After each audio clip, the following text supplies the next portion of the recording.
Welcome to the next slot, Martin. It's a pleasure to have you with us. Hello. I guess you're somewhere in a library or something like that?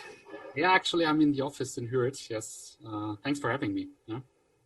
Great. Yeah, I'm very much looking forward to the interview because you are working at Wolters Kluwer, and Wolters Kluwer have been with us also for some time now here at Digitale Leute Summit. And now we're getting some insights into your work. So maybe first of all, most of your life, you have worked in agencies, right? And in 2019, you started to work at Wolters Kluwer. My question would be, why? How did you make that decision? Working in big digital agencies for almost 10 years, I became a little bit unsatisfied actually when I always worked on pretty cool projects, but I had to hand them over to the customer at some point, yeah, because agency typically they're paid for something and then they give it to the customer and then bye-bye, you never see the product again. And here at Wolters Kluwer, I have the opportunity to work on a product on a long-term basis, which you can never do in an agency. It's just impossible. Yeah. So the continuous work, for example, was one point which you enjoyed more at Wolters Kluwer. Yeah, exactly, because you do not just develop a software product, you have to run it afterwards as well, right? So, and this running aspect and measuring quality and continuous improvement based on customer feedback and all that stuff, that's something you will never have if you work in an agency environment. You told me that agility is really not a buzzword at your company, but it's really there in your daily work. Maybe you can tell us more about your team and the way you collaborate, because you also spread around the world, right? So yeah, how do you work together? It changed a little bit in COVID-19 times, actually, but in general, the team I work with is 15 people strong. We are span across 5 different countries with all the roles, basically. I'm the product owner, I'm sitting in Germany, the development team is sitting in Armenia, delivery lead is sitting in Switzerland, and so on. Currently, we work really 100% remotely, like I think almost all of us, right? But normally we would see each other every 3 weeks for the sprint planning and the sprint review in Armenia. I did quite a lot of traveling last year. So yeah, but surprisingly, it works completely fine working 100% remotely. Yeah? You're missing having a beer or two from time to time with your team, but we do that remotely currently. Yeah. I could imagine that some people who are watching right now don't know Wolters Kluwer that well. Do you want to tell us maybe in a few words what your main business is, and if all the teams are structured like yours, or if there are some differences? Yeah, it's not surprisingly that not many people know Wolters Kluwer. Funny enough, I didn't know them myself because before I was approached by a headhunter. But Wolters Kluwer is a global provider of professional information as well as services and software products, targeting several different markets, from lawyers to finance to the healthcare sector. Yeah, and I work for the German entity, and my team and my business unit, we are focusing mainly on lawyers as a target group. And the product I developed with my team, Caseworks, is a product which aims in enabling construction lawyers to handle their cases more efficiently. Yeah, I would say no, of course, in such a big corporation, not every team is structured like mine. Yeah, I have a big opportunity working with a fully agile team here in yeah. Some colleagues of yours describe the way of work as hybrid agile. How would you describe that approach? Because, I mean, as you said, it's quite diverse, it's worldwide. Probably there are different approaches inside Wolters Kluwer as well.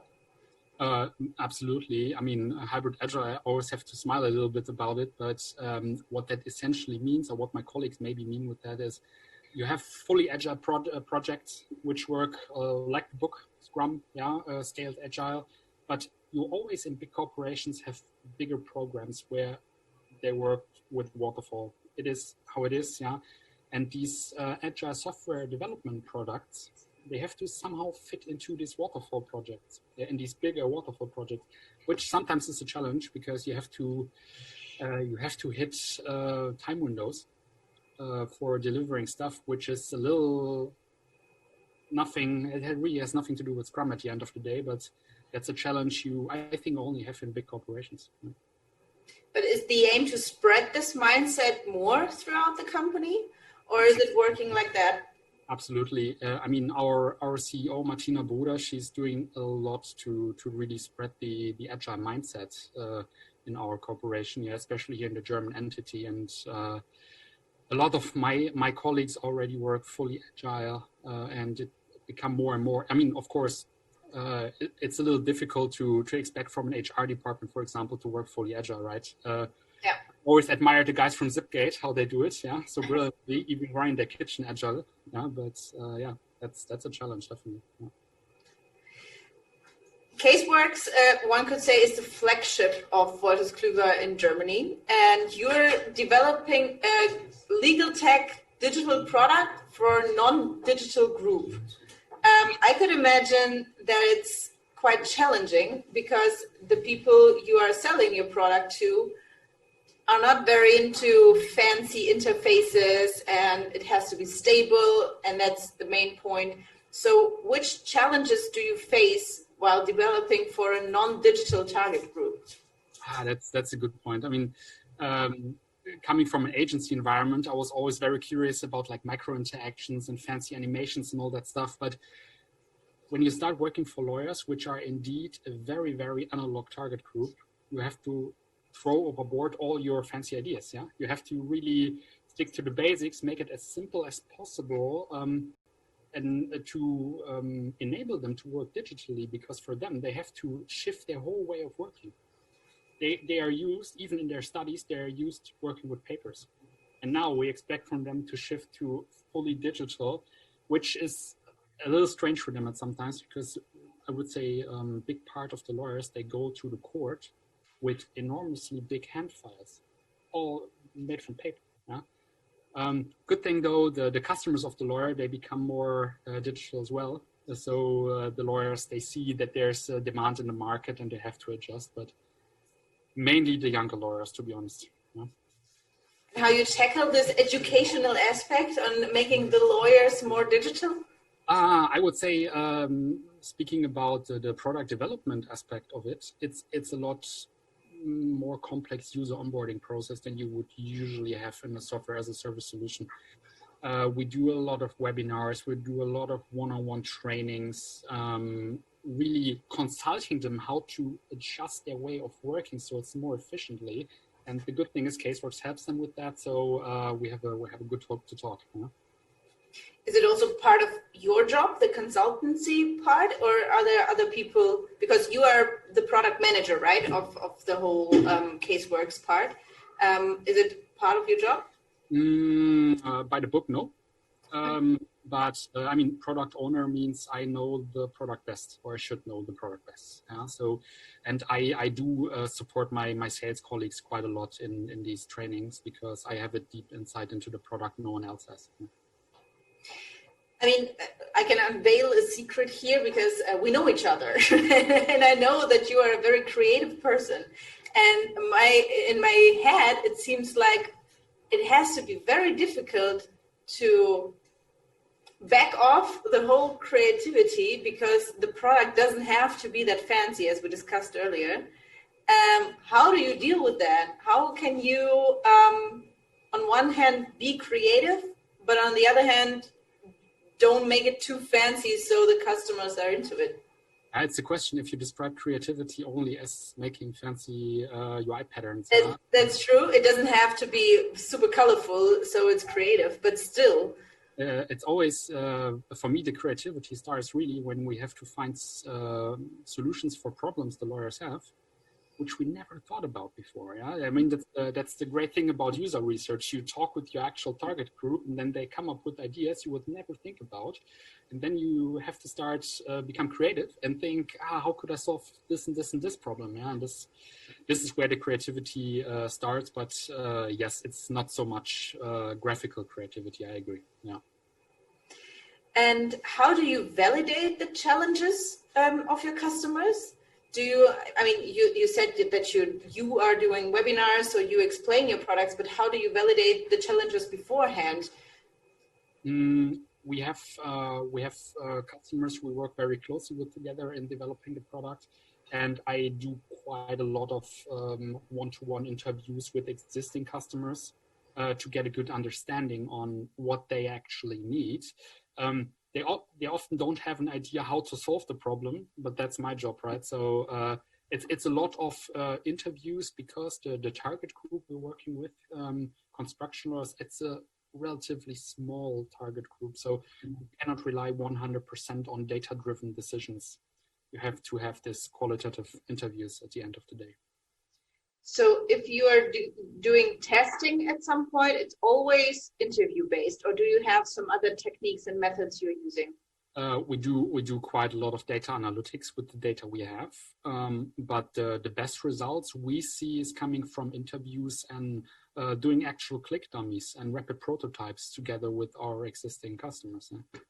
Yeah, we really see how they interact with the product and how to make it a little easier. Yeah, and because that's always a challenge, make it easy. Yeah?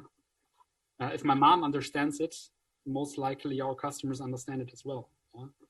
Yeah, we had the same example yesterday with Curtis from Delivery Hero, who was watching his mom ordering food through the app he designed, and it worked. He was happy about that. Yeah, exactly. Legal tech, it's maybe a bit more difficult, but still. How technical were you when you started doing that job? I think what came in quite handy that I worked for almost 10 years in digital agencies, and I worked a lot with development teams. So I speak both languages, right? In my heart, I'm more like a UI UX person, but I think you have to have some sort of technical capabilities to do this job properly. Do you see, you also said that younger lawyers are more open to these solutions, but do you see a change coming in general, maybe also regarding the actual complex times right now? So everybody is open-minded and the mindset is changing? It definitely played to our advantage, this that people are now working more from home, and even, let's say, slightly older lawyers, they have to think about ways how to work digitally, right? Because they cannot access their analog files they have laying around in the office. Yeah. So, and this really helped us in explaining the whole product and why it is so beneficial. And that's definitely something which maybe speeded up the process a little bit. Yeah. The topic COVID-19, of course, is a topic in every talk and fireside chat we're having in our summit yesterday and today. So you already said your team is widespread. The developers are in Armenia. There we could also talk about other complicated stuff which is happening there right now. But how did the co-working change? What is your forecast on this?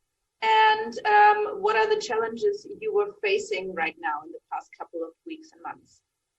I think, and now speaking very general, not only for Wolters Kluwer, people maybe did not expect that it's working so well. Mm-hmm. And now we see, we started working remotely basically from day one, COVID-19, somewhere in March, and it worked extremely well. It was, I would say, don't tell that to my boss here. He will watch that anyway, but maybe we don't even need an office. Yeah. I think we are the same level of productivity we're having. Yeah, absolutely. What is a challenge though, these chats you're having at the coffee machine or during lunch and stuff, this is something which is falling a little bit short. But talking about the actual results we're producing, I do not think there is any difference. And I think a lot of companies actually have seen that in the past 6 months. Yeah? That remote work is indeed working, and home office is a good thing. Yeah, not 100% because then people become isolated and alone and sad, and but it's definitely very, very good so far. Yeah? I think it's quite interesting to listen to your experience here because first you switched from this agency world to such a company. And we at Digitale Leute, we encourage people to be open-minded as well regarding the development of digital products. So, of course, there are some companies which come to your mind immediately when you think of digital products, but some companies are maybe hidden ones. But if you get to know them a bit better, you see that there are a lot of interesting challenges to tackle. And maybe some of our attendees are now thinking about having a look at your website, Martin. So, yeah, I can only tell you one thing without making too much of an advertising here, but Wolters Kluwer, I didn't know them before. They're really a hidden champion in the market. And the products we develop are extremely exciting. Yeah. So it's definitely worth have a look. It's different than working in an agency, that's for sure. Yeah. It's definitely worth it. Yeah. Yeah, a very interesting sphere which has to be digitized. I think this is also something, the whole legal sector, we can see it right now. So I'm very curious where the journey will continue. And now I would like to ask Stefan if we have some questions from the audience. Yes, thank you, Victoria. We have some questions from the audience. I start with a question from Georgis. He asks, which tools apart from user interviews are you using? Sorry. Several ones. So in the development sector, we're using, of course, Jira, Confluence, the usual stuff. Yeah. Prototyping, we use InVision exclusively. For analytics, we use Intercom next to Google Analytics. Yeah, and that's basically our stack. Yeah. But again, as I said, the best value we see definitely from creating prototypes with InVision and then doing these directly qualitative interviews. All right. Do we have some more questions, Stefan? Yes, we have more questions. One question from side is, it seems that you didn't have many experiences with legal and its tasks, challenges. How did you become an expert for your product and the field? That's 100% true. I'm not a lawyer. I did not know Wolters Kluwer before, and I never worked for such a product. Yeah, but I think at the end of the day, if you do digital product development, it doesn't matter too much what target group you're actually having. What really matters is that you go out there, talk to them, and understand them. Actually, yeah. Because developing a product for lawyers is not any different than developing a product for an accountant. For anyone, it's just a different target group at the end of the day with different needs. Yeah? And you just have to talk to them and understand them at the end of the day. So communication is key, as always, and user centricity should be also at the core of every product development. I guess we have some more questions, Stefan. I hand over to you. Yes, we have more questions. Concerning data analytics, which kind of engagement interaction KPIs are you using? Yeah, that's a very good question, an important one as well. We are mainly measuring the intensity with how intensively users are using several parts of the product, right? So we have different areas in the product. And for me, it's always interesting, how do they use it? Yeah, and keeping all these GDPR things aside, which we, of course, have to comply to, yeah. We do measure which part of the product is used how frequently by the users. And this goes down to how often do they use this and this drop down? What do they type in there? Of course, anonymized. Yeah? To really understand which parts of the product are beneficial and which ones we maybe don't even need. Yeah? Yeah, I guess this answers the question quite well. Again, Martin, if you have time, you could also join the chat afterwards and maybe answer some more questions, but we also have time now. So Stefan, I hand over to you. Yes, here's one more question, and it goes to the user testing. So how do you actually organize your user testing? Yeah, very good question. We do have a pool of customers which are allowed us to call them actually. Yeah, and have some interviews with them. And then a colleague of mine, Johanna, she does these interviews. She's what we here call a design researcher. Yeah, that's a very specific role. which takes care of these, arranging these user interviews, planning them, executing them. And that's essentially how we do it. But to answer the question, we have a fixed pool of existing customers and a pool of construction lawyers that don't use the product. Yeah, and with these groups, we do the domain testing. So it's really mainly face-to-face communication, right? It's super interesting because, it's partly, of course, anonymous, as you said, but partly very, very personal. Interesting. Stefan, maybe one more question. Yeah, we have one last question. It's a personal one. Would you go back working in an agency? Oh, that's a philosophical question. No. I had to think a little bit, but that's a very, very clear no. Because, and that's maybe I'm a little bit cautious here, but working in agencies always demands more of your time than you get from the agency. The construct of an agency works that people work overtime all the time. That's how agencies work financially. And I would never go back because in every corporation you find professionals who are fed up with agencies and now work in proper companies. Very, very personal answer, but that's just how it is. Yeah. No, thanks for that. And again, thanks for joining us. Thanks for being here and your openness and the insights. So we encourage everyone to get in touch with Martin. You can do it via talk. You can do it via LinkedIn, I guess, as well. And of course, we wish you all the best. Stay safe and healthy and hope to see you soon again in real life. So thank you, Martin. Thanks, Victoria. Thanks for having me and have a nice day. Thank you. And you already mentioned the great remote kitchen of Zipgate. And this is a perfect bridge to what is coming up next, which is our lunch break. So we encourage you to join the Zipgate kitchen via the video. We hope that you got the ingredients for today's menu and wish you now a beautiful lunch break with some healthy, fresh food. And we see each other back here in about an hour, 1:45, with the second part of day 2. Thanks a lot, Martin, and see you guys later here. Thanks. Bye-bye.